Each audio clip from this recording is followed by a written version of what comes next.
Hello and welcome to the cheap weapon tier list. All the way in the Mistlands, not really considering gear that isn't unique and cheap previously. So I do have some gear that is from previous biomes, but it is very unique and it is very cheap, at least in its primary and secondary huge material costs. That being metals, and then maybe something else rare that people would normally really like to have.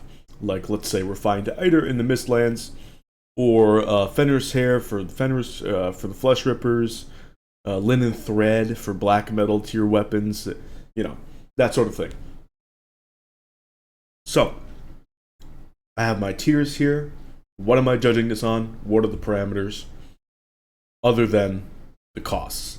Well, I am judging this solo, so no hand-me-downs, relative to full optimal builds.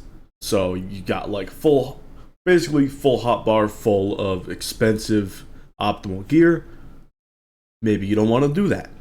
Maybe you really hate the grind time in Valheim and you just want to pick up a nice cheap weapon and you want to know which one's the best. Well, I got you. Let's start it off now. Okay. We've got our tiers. We're going to start off with sad. Flesh Rippers. Yes, Flesh Rippers. Very sad.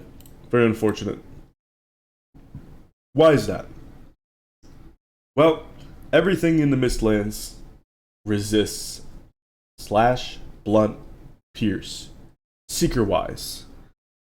So, all your primary melee targets, they're going to be resistant to all the damage that you're dealing with Flesh Rippers. And they're a little bit outclassed by other DPS weapons. Namely, even like sword. Now that it has cleave, the one-handed swords, they have no multi-attack damage penalty. Easily outclass them in terms of DPS. Flesh Rippers was always this weird sort of hybrid mechanic thing where it has a little bit of control on the middle mouse with the kick. It's got some DPS, but it's like very single target DPS. You have to be very precise. It is fast, like knives, has no movement speed reduction. It's got a unique attack animation where it's just 1-2, and you have your second combo, or your second hit on the combo be the combo finisher. So that's pretty explosive damage, and increased staggering on a normal combo. Even so, it is just kind of outclassed in terms of raw DPS. It's outclassed in terms of dealing with crowds. It's very much single target focused, and then the single targets that you're going to have in the Mistlands are resistant to its damage type, even though it only costs very minimal silver in, 16 to fully upgrade, as well as 16 Fenris hair. This is something that's outclassed not only in the previous biomes, but also, very much so, in the Mistlands. So, I really wish that we got a Mistlands tier fist weapon. That would have been much higher on the list. Let's say if it was split elemental, that would be just excellent. And I hope we get an Ashlands fist weapon because it seems like they're leaving these weapon types behind. Let's move on to the next thing now. Porcupine. This is also sad, although it is a little bit less sad than the Flesh Rippers. Porcupine, not bad. Cost iron. It does cost 32 iron, but 32 iron in the days of planes with all this black metal, it's going to be much cheaper and much more of a convenient grab. It has a mix of blunt and pierce, which is okay. If you just want to take that weapon everywhere, it'll get the job done. It's not particularly good at any one thing, but it's there. It'll take you there. Some people say it's nice against golems. Sure, yeah, it'll do the job versus golems, but It's only better than the Iron Mace via RNG against golems. So, let me put it to you like this. Iron Mace will kill a golem, say, 6 hits. Porcupine will kill a golem, this is after parry, by the way, on their long stagger animation. Porcupine will kill a golem, sometimes 4 hits, sometimes 5 hits if you're lucky. Considering the stam cost, it is less stamina if you get it on the 4 hits, more stamina if you get it on the 5 hits. It is RNG at this point at Clubs 100. I tested this on a Clubs 100 character. So, if you're, say, in a Frost Cave, you know, you're beefed up in Mistlands gear and you got your decent armor, you're like, yeah, I'll do some Frost Caves, yeah. That's, you know, I'm having a great time. You bust out the Porcupine because you find a frozen lake. But there's like 2 or 3 golems down there. It's like, okay, well, you might just need the extra stamina because of parrying and the multiple golem encounter, which can be a bit hellish. If you need the extra stamina, then the Iron Mace is going to be better. Because it's more consistent. Porcupine, if you get good RNG, is going to be better in that scenario. Because if you can kill them both in 4 hits after parry, well, it's going to be super, super smooth. You know, you're not going to get slammed in the process. They're not going to save each other. It's not going to be a real problem. Even so, in the Mistlands, the Porcupine gets totally screwed. Okay? Again, resistant to Pierce Blunt. Resistant. The Frostner just deals more damage, and it has control. It just gets outclassed. Like, I thought that the Mistlands was going to be where the Porcupine shines. It's like, ah, yes, Porcupine will have its day in the Mistlands, because if you wanted a one-handed club weapon, if you had a bunch of club levels, you have Frostner. It's more expensive, so it's not on his list, but it's there. It outclasses it. You have all of this control. If the enemy's wet, the Frostner even deals more damage than black metal, like sword, which is ridiculous, like 122 versus 113. Slows the enemies down. You have spirit as an icing on the cake if you need it versus like growths, but it's more expensive. You know, same thing with black metal at gear. It'll outclass the Porcupine in the piercing aspect, especially against locks. All of that control on the middle mouse spin to win. 6 times damage stagger rate. Talked about at gear so many times it won't be appearing on this list, so I'll stop that. But Porcupine, it's not the best, but it got you through those places. You could bring it anywhere you wanted. Except the Mistlands. It sucks in the Mistlands. It is not very good in the Mistlands at all. As well as this black metal knife. I guess I can put this here. Or, no, I'll put this here. Black metal knife. It's a knife. So you're investing towards something spicy, and I'll get to that. But it's not very good. Again, enemies resistant to pierce. It has no proactive nature. Sneaking up on enemies. Like, I forgot to mention it with the Flesh Rippers. You can sneak up on enemies with Flesh Rippers. Can't really do that in the Mistlands because it's misty. So that sucks. Dungeons, it's really hard to sneak up on enemies in dungeons too because they're all wriggling around. And the chance that they're just going to wriggle into an area where they can see you is very high. So that sucks. Not very good for sneaky. However, again, it's not bad because you can... well, it's not terrible because you're investing towards something very spicy. So might as well use it around. I'm actually going to move this up to OK. Specifically because of what you're investing towards.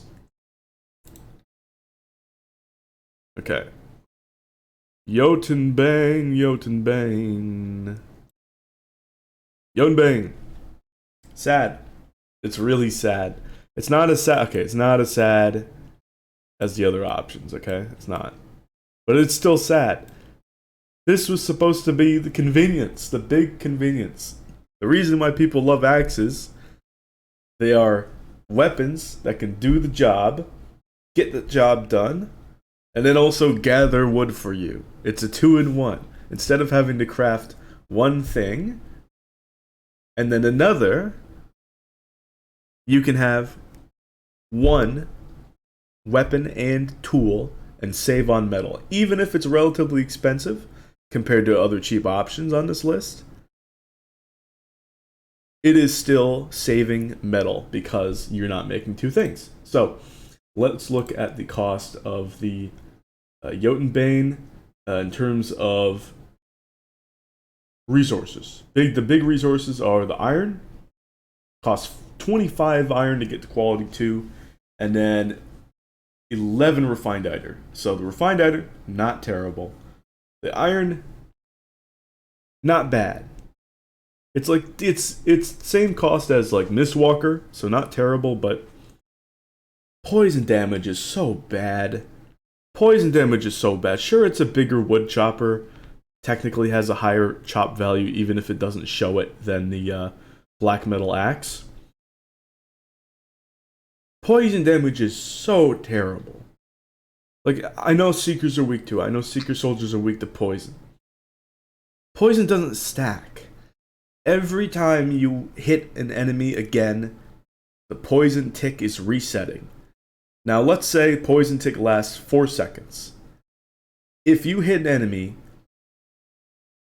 again, 2 seconds, let's say. It's not going to take 2 seconds. But let's say you take 2 seconds. You are missing half of the DOT of that hit. And if you keep hitting the enemy again and again and again, you are losing half DOT over and over and over again. At which point, just stick with your black metal axe for wood chopping. Save the metal for other things. Save the iron for other things.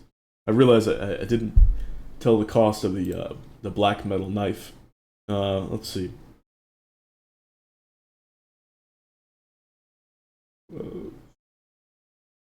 Oh, it's actually it's cheaper, but not as cheap as I initially thought. It's 34 black metal to fully upgrade or to make it max, and it is 35 linen thread. I'm dropping that down. I'm dropping it down. Sorry, that is not as cheap as I thought. So all these things, very sad. This thing, outclassed, no purpose. Outclassed. Again, like enemies resistant, no time to shine. Totally terrible damage type. Might as well make something else. And more expensive than it has a right to be, but you're investing towards something good. Let's move on to the next tier. Okay, the OK tier, yes. OK tier. Oh yeah. OK tier. Let's see.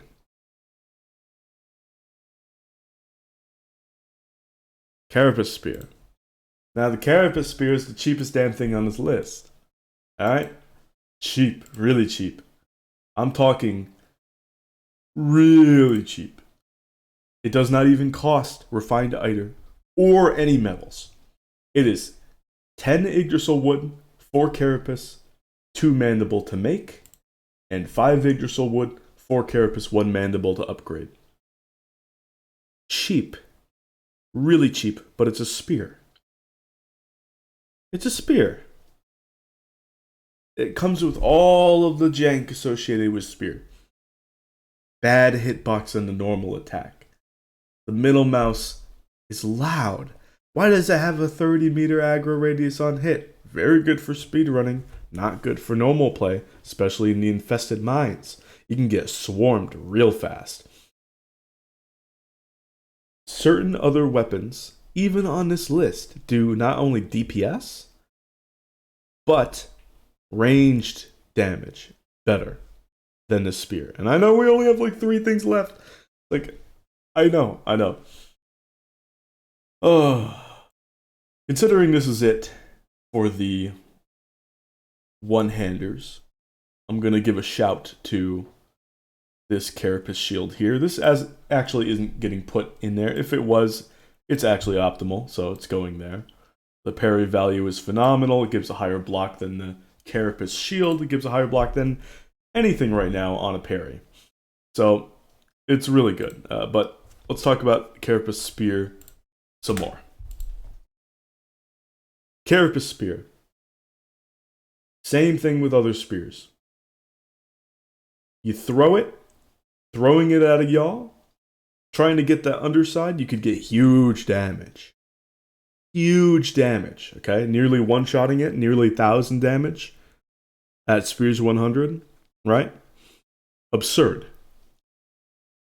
But a lot of things can break off in the Mistlands.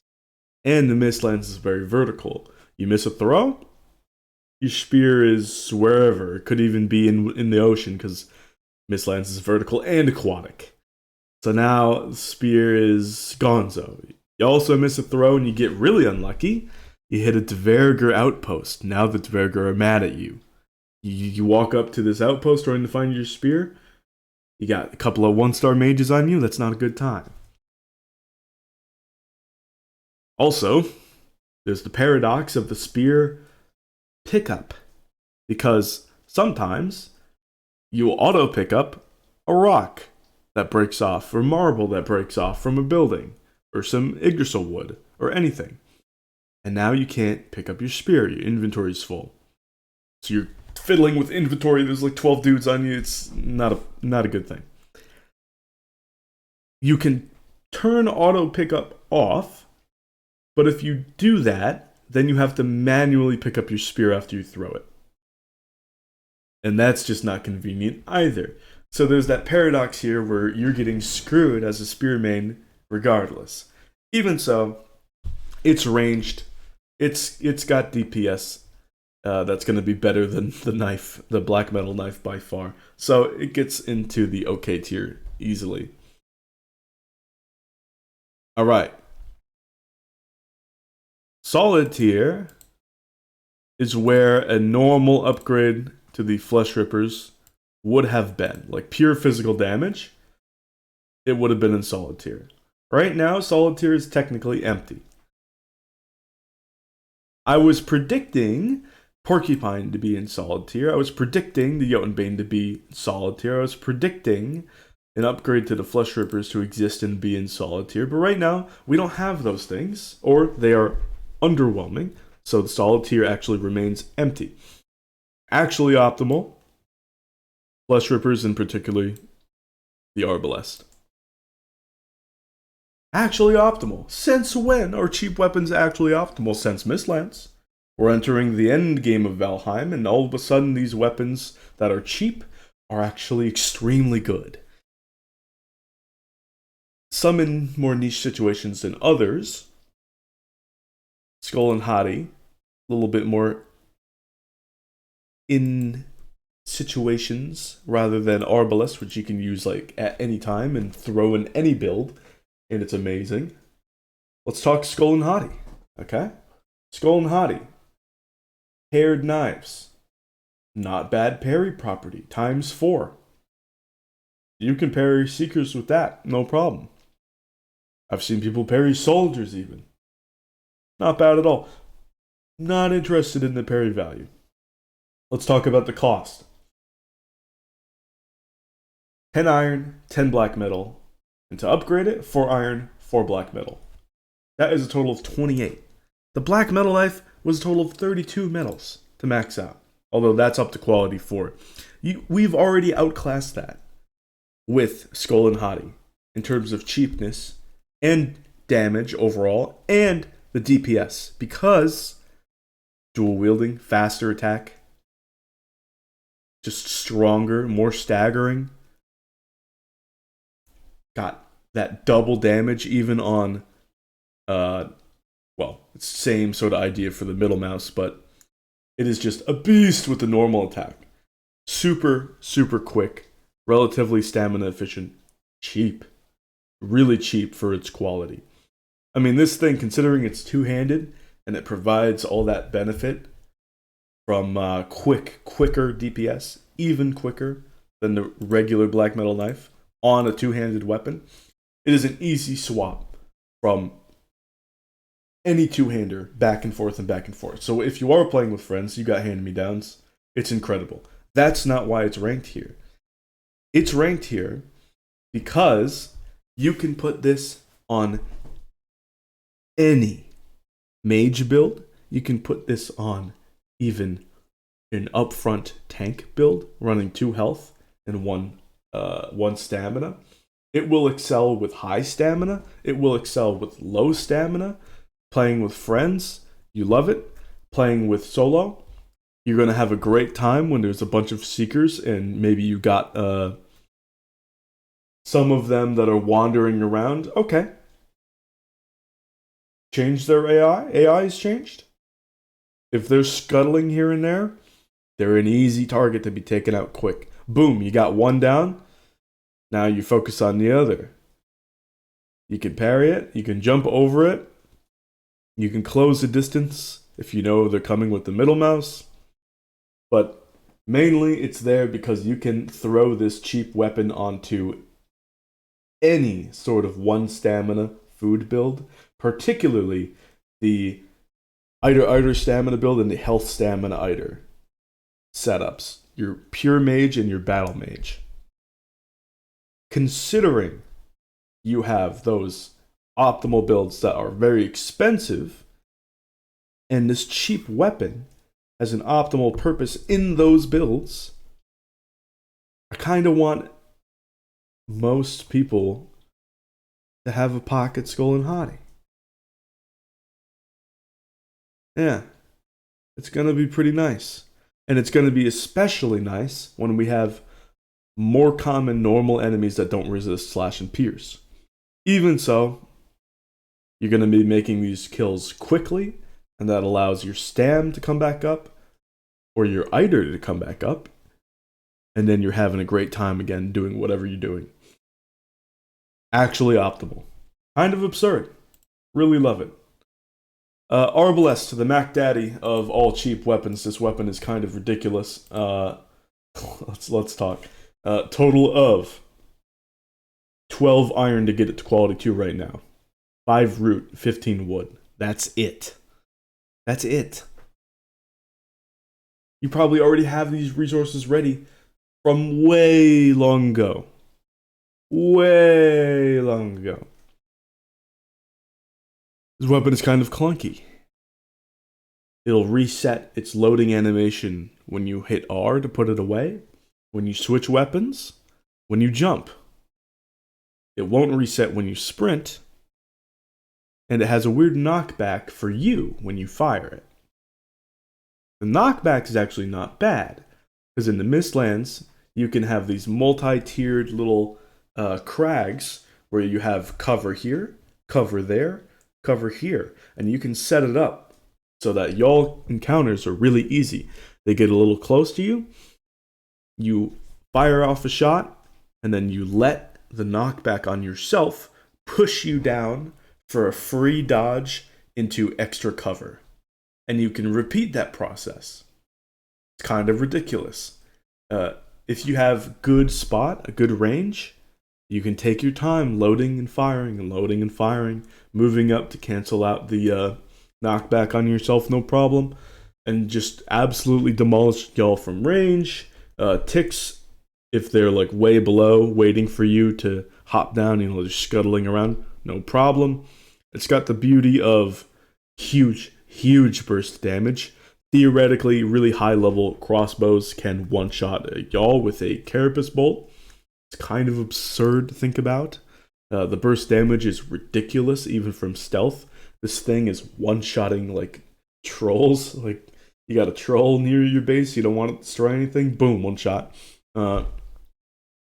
This thing is extremely stamina efficient, So you're not really using much stamina at all. In fact, you're regenning stamina sometimes. Like, you're even regenning Eider if you're going on a mage while it's loading. Like, it'll stop when you fire. The regens for things will stop when you fire, except for health, of course.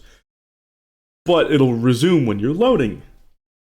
At which point, you have yourself a good position, or you just a backline in multiplayer. Although that's not part of the calculations of tier ranking. Still, it's good to mention. This thing's a beast. This thing's a beast. Queen fight. You snipe. You let the knockback take you off the edge. Feather Cape glides you down. Now you have time to regen everything. And the queen is like, oh, what am I doing now? You know, I'm stuck in this higher level, and you're just gliding down to a lower level for free. It's so nice. It's like the self knockback has so much potential. The burst damage is huge. The more you level up crossbows, the faster your loading is going to be. I've heard crossbows 55 from Sneak. You can one-shot a 1-star Seeker. I mean, this thing is absurd. You should also, not only y'all, but Seeker Soldier at higher levels, you should be able to one-shot that from Sneak if you're hitting the weak spot with a Carapace Bolt. This thing is ridiculous. It's ridiculous. Shove it on all your mage builds. Shove it on any build. Considering you're going from scratch and it's still good, level wise, anybody can just pick it up. You get out some decent armor, and then you pick it up. It's cheap as hell. It's the Mac Daddy of cheap weapons. You've got range. You've got your strats. You've got your knockback on yourself, which is actually good for evasive strats and repositioning. And it's got the most absurd burst damage you've ever seen. Yeah, I want you to pick this thing up. Arbalest. Arby's. It has the meats, believe me. Alright. Thank you for watching. I know this is a long one, but it has to be said. There's some disappointment down here, particularly, and a lot of especially good things up here. Really, really good. Let me know if I missed anything about these two, particularly, because these two are golden children, let's say. Like, amazing. We can all be super cheap and having a great time. Thank you for watching, and I'll see you guys some other time. Bye.